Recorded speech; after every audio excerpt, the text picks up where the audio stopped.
आता 20 वर्ष आमची महायुतीमध्ये अशीच गेली, कोणाच्या जास्त जागा त्यांचा मुख्यमंत्री.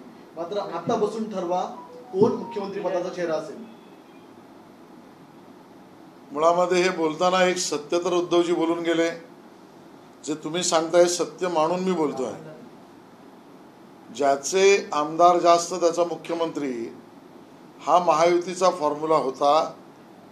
याचाच अर्थ ज्या गोष्टींच्या कपोलकल्पित भूमिकांवर मुख्यमंत्रीपद उद्धवजी मागत होते ते सफेद झूट होते, स्पष्ट झालं.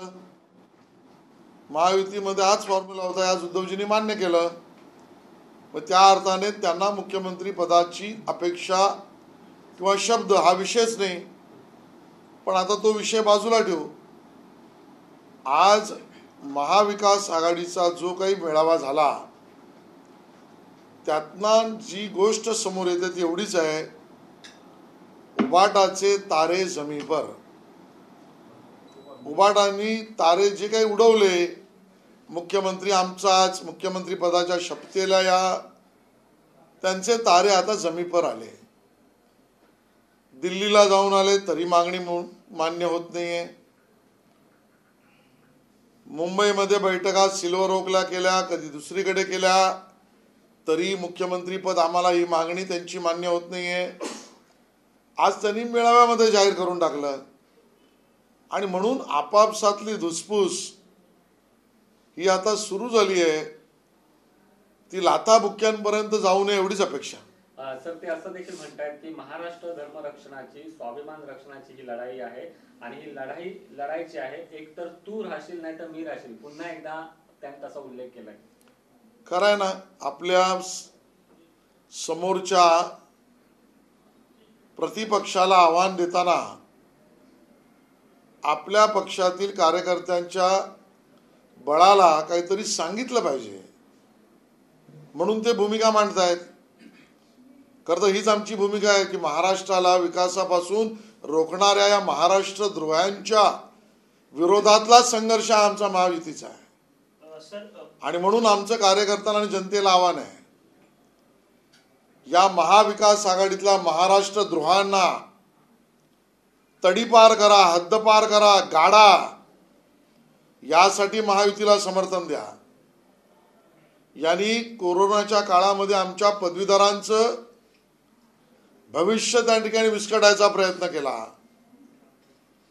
यांनी त्याही मुख्यमंत्री असतानाच्या काळात आमच्या माता भगिनींवर अन्याय अत्याचाराचे पहाड कोसळल्याची परिस्थिती आणली.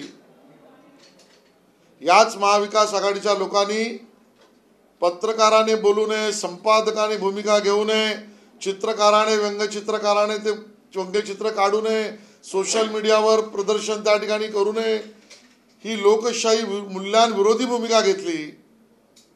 या महाविकास आघाडीला हद्दपार करा आणि जे जे काही प्रस्ताव महाराष्ट्राच्या रोजगार निर्मितीच्या हिताचे, आर्थिक गुंतवणुकीचे आले, मग नाणार ते वाढवण आणि समृद्धी महामार्ग ते नवीन एअरपोर्ट, अगदी बुलेट ट्रेन ते दिल्ली कॉरिडॉर, या सगळ्याला विरोध करणारी उबाटा सेना हेच खरे महाराष्ट्र द्रोही आहेत, महाराष्ट्राच्या विकासाचे द्रोही आहेत. आणि त्यामुळे तुम्ही आव्हान दिलंयत ना, सुरुवात उद्धवजी तुम्ही केली आहे, अंत आम्ही करू. सुरुवात तुम्ही केली, अंत आम्ही करू. महाराष्ट्र द्रोहांना काढल्याशिवाय आम्ही शांत बसणार नाही. तुम्ही किंवा आम्ही पक्ष म्हणून हे आव्हान स्वीकारलंय आणि पक्ष म्हणून हे आव्हान दिलंय. फक्त प्रचार प्रमुख पद नको, मुख्यमंत्री पदाचा उमेदवार जाहीर करा, असं देखील पत्र शिवसैनिकांनी दिल्याचं पाहायला मिळतं. खऱ्या अर्थाने मी त्या बिचाऱ्या उबाटा शिवसैनिकांच्या मनस्थितीला समजू शकतो. आणि त्यांनी त्या मनस्थितीतून जे काही वक्तव्य किंवा व्यक्त झाले असतील, जे तुम्ही म्हणताय, तर त्याची भावना पण मी समजू शकतो. आणि म्हणून उबाटा शिवसैनिक किंवा मुंबईकरांच्या भाषेत सांगायचं झालं तर महाविकास आघाडीतले अन्य पक्ष उबाटा सैनिकाला असं म्हणतायत, तुम लढो हम कपडा संभालते. आणि अशा पद्धतीची भूमिका काँग्रेस राष्ट्रवादीची आहे आणि म्हणून उभाटा सैनिकाची प्रतिक्रिया ही स्वाभाविक मला वाटते. सर, लाडकी बहीण योजनेवरून त्याने टीका केलेली आहे. ते म्हणतात की यांचं खरं रूप जे आहे ते गद्दार आहे. सरकार पाडायला 50 खोके आणि लाडक्या बहिणीला 1500 रुपये. गद्दार शिरोमणी उभाटा सेना आहे. उद्धवजी, तुमचा पक्ष गद्दार शिरोमणी आहे. कारण युतीत तुम्ही निवडणूक लढवलात आणि आम्हाला पाठ दाखवून तिकडे सत्तेसाठी गेलात. खंजीर तुम्ही घुसवलात, गद्दारी तुम्ही केलीत, केवळ आमची नाही केलीत. जेव्हा महाराष्ट्रद्रोह उद्धवजी तुमच्याकडे आहे सांगतो, याचं कारण महाराष्ट्रातल्या जनतेचं मतदान हे तेव्हाच्या महायुतीला म्हणजे तुम्हाला आणि आम्हाला मिळून होतं. तुम्ही महाराष्ट्रातल्या मतदारांशी गद्दारी केली आहे. महाराष्ट्राच्या राजकारणातला गद्दार आणि गद्दारी प्रमुख हा तुमच्या पक्षाने केली आहे. तुम्ही दुसऱ्याकडे बोट दाखवू शकत नाही. नाना पटोले म्हणतात की भाजपचे काही विद्यमान आमदार काँग्रेसच्या वाटेवर आहेत. महाराष्ट्राला बदनाम करण्याचं काम भाजप करते, त्यामुळे भाजपचे आमदार आता काँग्रेसच्या वाटेवर आहेत. नाना पटोले यांना अजून पक्षातच त्यांच्या आमदारांचं समर्थन नाही आहे. जी माझी माहिती आहे त्यामध्ये सर्वार्थाने सगळ्यांनी समर्थन नेता म्हणून आमच्या बाळासाहेब थोरातांकडे दिलेला आहे. आणि मग एक अशा नेतृत्वाला समर्थन मिळतंय म्हटल्यावर मै बी होना हा दाखवण्याचा नाना पटोलेंचा प्रयत्न आहे. शरद पवारांनी असं म्हटलं की लोकसभा निवडणुकीमध्ये ज्या पद्धतीनं घटना बदलण्याचा जो काही प्रयत्न भाजपचा होता तो अजूनही सुरू आहे. हे संकट लोकशाहीवरचं जे आहे ते टळलेलं नाही, असं एक विधान त्यांनी केलं. अजून किती शरद पवार साहेब खोटं बोलणार आहेत? पवार साहेब, या वयात तुम्ही खोटं बोललेलं शोभत नाही. तुम्ही ज्या पदावर आणि ज्या उंचीवर काम करून आलात त्यानंतर भ्रम, असत्य आणि खोटं पसरवणं हे तुमच्या पदालाही शोभा देणारं नाही. शरद पवारांचं विधान धादांत खोटं आहे. शरद पवार ज्या काँग्रेसमध्ये होते त्या काँग्रेसने संविधानामध्ये सगळ्यात जास्त बदल सुचवून घटना बदल केलेला आहे. इंदिरा गांधीजींपासून सगळ्यांनी स्वखुर्चीसाठी घटना बदल केलेला आहे. पवार साहेब, उघडा डोळे पहा नीट. माननीय पंतप्रधानांनी त्या ठिकाणी स्वतःचं नवीन सरकार काम सुरू करण्याआधी संविधानाला नतमस्तक होऊन काम केलं आहे. या देशातील सगळ्या व्यवस्थांना बळ प्राप्त व्हावं म्हणून कायद्यात आणि त्या ठिकाणी असलेल्या धोरणात सबळता दिली आहे. मतं मागण्यासाठी खोटं बोलण्याचा हा धंदा शरद पवार साहेब तुम्ही तरी करू नका. याला जोडून एक प्रश्न असा आहे की त्यांनी एक उदाहरण दिलं की 15 ऑगस्टचा जो कार्यक्रम झाला तेव्हा राहुल गांधी विरोधी पक्ष नेते आहेत, त्यांना 5व्या रांगेत बसवण्यात आलं. कुठेतरी संविधानात्मक जी पदं आहेत ते संपवण्याचा घाट जो आहे तो भाजप घालतंय असं त्यांनी म्हटलं. जो कायदा नियमावली आहे त्या पद्धतीने बसण्याची योजना असते आणि म्हणून ते बसलेल्या जागेवर कायद्यानुसार अगोदरचे आपण जर पुरावे किंवा अगोदरचे आपण प्रथा परंपरा बघितल्या तर स्पष्टता येईल. पवार साहेब, असत्य पसरवण्याचा प्रयत्न करू नका. मग आम्हालाही विचारावं लागेल, जे 15 ऑगस्टच्या कार्यक्रमाला लाल किल्ल्याला गेले नाहीत ते देशाच्या तिरंग्याबद्दल मान अपमान ठेवतात का असं विचारणं सोयीचं होणार आहे का? आम्हाला प्रश्न विचारायचा नाही, पण हा प्रश्न विचारणं सोयीचं राहील का? त्यामुळे नाहीत्या भानगडीत पडू नका. या देशातील व्यवस्थांच्या बाबतीत अनार्की निर्माण करणं, या बाबतीमध्ये सगळ्या देशातल्या व्यवस्था मोडकळीस निघाल्याय असं जगाला ओरडून सांगणं, अगदी RBI ज्याचं मूल्यांकन जगात चांगलं होतंय अशा RBI पासून सर्वोच्च न्यायालयापर्यंत याच्यावर टीका टिप्पणी जगासमोर ओरडून करणं आणि जगातल्या एखाद्या खाजगी रिपोर्टला, जगातल्या एका देशातील खाजगी रिपोर्टच्या आधारावर या देशामध्ये सगळं मोडकळीस निघालंय हे वातावरण निर्माण करणं, हे या देश आणि देशातल्या व्यवस्था आणि लोकशाही याबद्दल अनास्था निर्माण करण्याचं काम हे पवार साहेब तुमचे सगळे मित्रपक्ष करतायत. हे जनतेसमोर आम्ही त्या ठिकाणी नम्रपणे सांगू. उद्धव ठाकरे मुस्लिम मतांचं तुष्टीकरण करतात का? मला वाटतं ते तुष्टीकरण सोडून काहीच करत नाही. उद्धवजींचा आजचा कार्यक्रम अल्पसंख्याक मतांचं तुष्टीकरण करणे एवढाच आहे. आणि उबाटा सेना जनाब सेना झाली आहे. वक्फच्या बाबतीमध्ये त्यांना प्रश्न विचारला की थैथयाट होतोय. त्यांना आम्ही थेट विचारू इच्छितोय, वक्फचा जो कायदा पारदर्शकता, सहभागिता, विविध न्यायालयामधल्या प्रकरणांमध्ये असलेल्या अपेक्षित सूचना, जॉईंट पार्लमेंटरी कमिटीने दिलेले निर्देश, सच्चर समितीतनं आलेल्या बाजू, या आधारावर सर्वसमावेशक असा जो वक्फचा कायदा प्रस्तावित केलेला आहे, तुम्ही त्याच्या बाजूने आहात की नाही? तुम्ही सीएच्या बाजूने आहात की नाही? तुम्ही एनआरसीच्या बाजूने, आता एनआरसीचा प्रश्न नाही आहे पण मी एक मुद्दा मांडतोय, त्याच्या बाजूने आहात की नाही? तुम्ही रामवर्गणीच्या बाजूने आहात की नाही? या सगळ्याची उत्तरं नाहीच असे येतील. ते केवळ हिरवी पिलावळ आता त्यांना जवळची वाटू लागले म्हणून. मोदी यांची 56 इंच छाती आता मातीचा रिकामा खोका झालेला असं संजय राऊत म्हणाले आजच्या भाषणात. मला वाटतं की ज्यांना खोके आणि खोक्यामध्ये भरलेले पैसे याशिवाय दुसरं काही सुचत नाही, तेच संजय राऊत किंवा ही कंपनी अशी त्या ठिकाणी वाक्य वापरत असतील. नरेंद्र मोदीजींनी काल केलेलं भाषण या देशातील युवकांना ऊर्जा देणार आहे, माता भगिनींना नवीन स्वप्नाकडे नेणार आहे, या देशाला विकसित भारत बनवण्याकडे आहे. देश एकसंघरित्या लढून जिंकून बरोबर राहून जगात नेतृत्व करण्याच्या दिशेने आहे. आणि ज्याला ज्याला याचा त्रास आहे तो या विरोधात बोलतोय, त्यात प्रमुख संजय राऊत आहेत. संजय राऊत असं म्हणतायत की रंग बदलणाऱ्या सतपाड्यासारखे आम्ही नाहीयेत, गुलाबी रंग देखील काही चालणार नाहीये. अजित दादांवर टीका केली की अजित सरडा सुद्धा आत्महत्या करेल एवढे रंग संजय राऊत यांनी बदलले आहेत.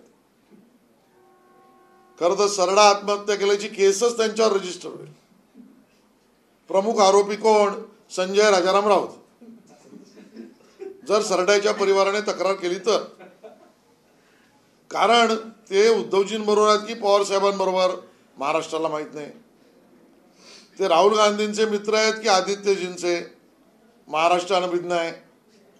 त्याचा रंग कधी कळत नाही. सभागृहात सीएच्या बाजूने, बाहेर सीएच्या विरोधात. ते बाहेर एनआरसीच्या बाजूने, सभागृहात एनआरसीच्या विरोधात. ते कधी कळत नाही. सभागृहामध्ये शेतकरी कायद्याच्या बाजूने, बाहेर विरोधात.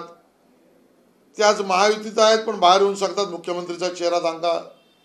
त्यामुळे सरडा शिरोमणी संजय राऊत हे पदवी त्यांना आम्ही देतो. सुप्रिया सुळे जे वारंवार लाडकी बहीण योजनेवरती टीका करतायत, आज सुद्धा त्या म्हटल्यात की बहीण भावाच्या नात्यामध्ये पैसे आले की ते नातं टिकत नाही. मला वाटतं की त्यांची भीती बोलते. माझ्या माता भगिनींना काही मिळतंय, त्यांना त्रास होतोय. माझ्या माता भगिनींना आर्थिक सक्षमता मिळाली तर ते आमच्याकडे कसं बघतील, ही त्यांना भावना जागृत होते. माझ्या माता भगिनी स्वतःच्या पायावर उभा राहिल्यावर स्वतःच्या बुद्धीने जे आजपर्यंत त्यांनी विकास घडवला आहे देशाचा, असाच राजकीय एक भूमिका माझ्या माता भगिनींनी घेतली तर आम्ही कुठे राहू, या भीतीपोटी सुप्रियाताई बोलतायत. सुप्रियाताईंनी अजित पवारांना देखील टोला लगावलाय की भावाला खरं बहिणीचं नातं कळलंच नाही, नंतर ही वेळ आली नसती, हे झालं नसतं. भावाच्या बहिणीसमोर, भावाच्या बायकोसमोर उभं राहताना सुप्रियाताईंनी का ना आठवलं नातं? अरे माझ्या भावाची बायको उभी राहते ना, नाही राहणार मी उभी, असं बहीण भावाचं नातं त्यांनी का नाही केलं? त्यावेळेला त्यांनी पाठ का फिरवली? त्यावेळेला भाऊ कोणा त्यांना आठवला? स्वार्थापोटीची नातं आणि स्वार्थापोटीची पदं हीच उद्धवजी आणि सुप्रियाताई यांची कार्यपद्धती आहे. संजय राऊत म्हणतायत की राज्य आहे ते डबगायला आलेलं आहे, त्यामुळे आपला अर्थमंत्री आल्यानंतर हे राज्य सुधारेल. संजय राऊत आणि आर्थिक विषयावर बोलतायत. त्यांना बजेटचं पुस्तक मी पाठवून देईन, ते देवेंद्रजींनी लिहिलेलं, वाचा म्हणा. उद्धव ठाकरे यांनी भाषणाची सुरुवातच पाहिलं तर मुख्यमंत्री पदाचा चेहरा जाहीर करा असं म्हटलं. नंतर नाना पटोले म्हटले की सर्व नेते निर्णय घेतील, परंतु पवारांनी मात्र एकही शब्द जे आहे ते भाषणामध्ये या मुख्यमंत्री पदाच्या नावावरती काढला नाही. नेमकी उद्धव ठाकरेंना भीती कुठल्या पक्षाकडून आहे, काँग्रेस की पवार? मला एका ठिकाणी 2 गोष्टी स्पष्ट करायच्या आहेत. पहिली गोष्ट तर आज महाराष्ट्रासमोर खरं चित्र आलं की किती सत्ता लोलुपता ही उद्धवजींच्या मनात भरलेली आहे. मला मुख्यमंत्री करा, मला मुख्यमंत्री करा, मला घोषित करा, इतकी सत्ता लोलुपता ही उद्धवजींनी त्या ठिकाणी स्पष्ट केली. मुद्दा नंबर 1, पण तो त्यांचा अधिकार आहे. नंबर 2, आज ज्या पद्धतीने उद्धवजी नाव आधी घोषित करा असं आधीच म्हणतायत, असं त्यांनी आमच्या बरोबर 2019च्या निवडणुकीत कधीच म्हटलं नव्हतं. हेच स्पष्ट करतं की जे आम्ही म्हणतो की असा कुठलाही वादा, शब्द आणि भूमिका त्यांना करण्याची नव्हती. हे उद्धवजींच्या आत्ताच्या वर्तणुकीमुळे 2019ला जे सत्य झालं होतं ते त्या ठिकाणी एव्हिडेन्शियली प्रूव्ह करतं. आणि नंबर 3, उद्धवजींच्या मागणीला भीकही घालत नाही हे काँग्रेस राष्ट्रवादींनी दाखवून दिलंय. उद्धव ठाकरेंनी असं सांगताना एक दाखला दिला. ते म्हणाले की आम्ही जेव्हा भाजप शिवसेनेवर युती होती त्यावेळी असंच ठरायचं की ज्याच्या जागा जास्त त्याचा मुख्यमंत्री, मात्र त्या ठिकाणी जागा पाडण्याचं षडयंत्र रचलं जायचं. आम्ही तर हे कधी केलं नाही. त्यांनी केलं असेल तर ते त्यांना खवत असेल. ठीक है. सर हिंदी में जानना चाहते उद्धव के बारे में, वक्फ बोर्ड के बारे में. उद्धव जी जो अल्पसंख्यक वोट है उसका बंटवारा कर रहे हैं. उद्धव ठाकरे जी का राजनीतिक कार्यक्रम आजकल एक ही चल रहा है, वो अल्पसंख्यक मतों के लिए तुष्टीकरण करना. तुष्टीकरण की राजनीति का कार्यक्रम यही उद्धव जी का कार्यक्रम है. हमारा उनसे सवाल सीधा है, वक्फ बोर्ड के कानून में जो बदलाव प्रस्तावित है वो पारदर्शिता के लिए, सहभागिता के लिए, सबका साथ सबका विकास के लिए है.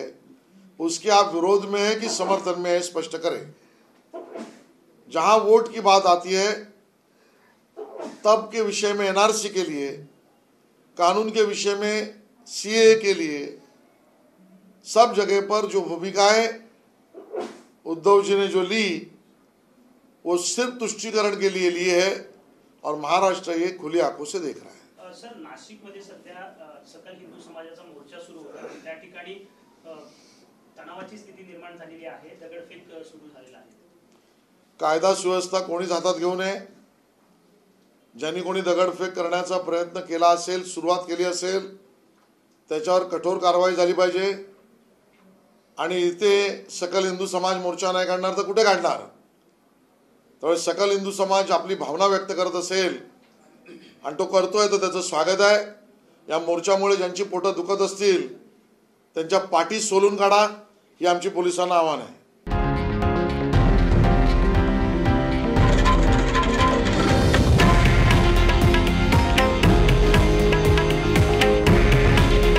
हे आहे देशातील नंबर 1 न्यूज नेटवर्क आणि आपण पाहत आहात TV9 मराठी. काळजी तुमची, हित महाराष्ट्राचं.